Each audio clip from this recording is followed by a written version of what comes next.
վրես է բիձա։ Հեսա կասեմ, թե ինչ եմ տոշկել վրետ։ Կարանք մի հատ իմանանք ես ուր ես պատրաստվում սենց գնաս համես։ Չէ, չենք կարա, կարող եք գիտես քեզ պետք է դակլատամ։ Աղջիկ ջան, չես ամաչում։ Ես ինչ ձև ես խոսում հորդ հետ այ անամոտ։ Չէ, չեմ ամաչում։ Ամոթը գիտես ուր է։ Ուր է։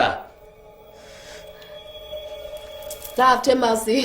որ ասում կարող է ինֆարկտ ստանաս։ Ներվերս մի կեր, ասա ուր ես գնում։ Չեմ ասի, ես ուր ուզեմ ընդեղ էլ կգնամ, եղավ, հարցեր կան։ Հա, լիքը հարցեր կա։ Հիմի որ փեսացուն հանդարտ զանգեց,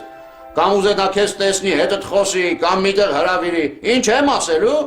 Էլի պետք է զանգեմ փայլագին կանչեմ, որ գնա քեզ քաշտա բերի տուն, հա։ Լսի այդ ճպլ, ես այդ լոխի հետ համաձայնվել եմ ամուսնանալ մենակ նրա համար, որովհետև ինձ փող ա պետք, ու որ ես Հոկրաստանից գնամ։ Ես չեմ պատրաստում ինձ զոհեմ հանուն իրանց։ Լսի, այ բալա ջան, այ ցավը տանեմ։ Ահա։ Ես քեզ հասկանում եմ։ Ջայլ աղջիկ ես, ոնց որ ասում են ուզում ես կյանքը վայելես։ Բայց դե մեզ էլ մի քիչ խեղճայելի, մեծ մարդիկ ենք այ մարդ։ Ախր քո աչքով տեսար թե ինչքան չարչարվեցինք, մինչև քեզ կարացանք սաղացնեինք այդ արբի վրա։ Մի քիչ ամփերություն ունեցի, մի քիչ զուսպեղի, հետո կգնաս, կամուսնանաս, ինչքան ուզում ես մարդուդ ներվերը կուտես։ Հա պետք է ուտեմ, ու ոչ միայն մարդուս է, այլև դրանց ամբողջ ընտանիքի։ Լսի աղջիկ,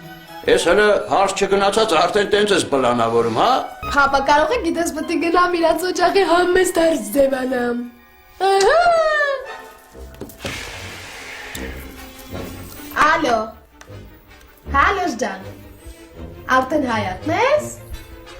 Հա, այսա գալիս եմ։ Պրոստը հենց է գրական ջես իրանց գեղի խրատներն էր տալիս։ Էրա, դավայ։ Ես գնում եմ։ Բիձա։ Մի արա այդ բանը, համես ջան, մեղք ենք, մեծ մարդիկ ենք, խղճամ ես։ Լսի այդ ճպլ, դու միջի հիմա չես ջոկել, որ ինձ ամոսելը հեշտ բան չի։ Ու լսի, եթե լոխը զանգի, կասես գլուխը ցավումը պարկած քնած ա եղավ, ու ձեռս էլ չզանգեք չանհանգստացնեք։ Մեկա տուն չեմ գալու։ Պակա բիձա։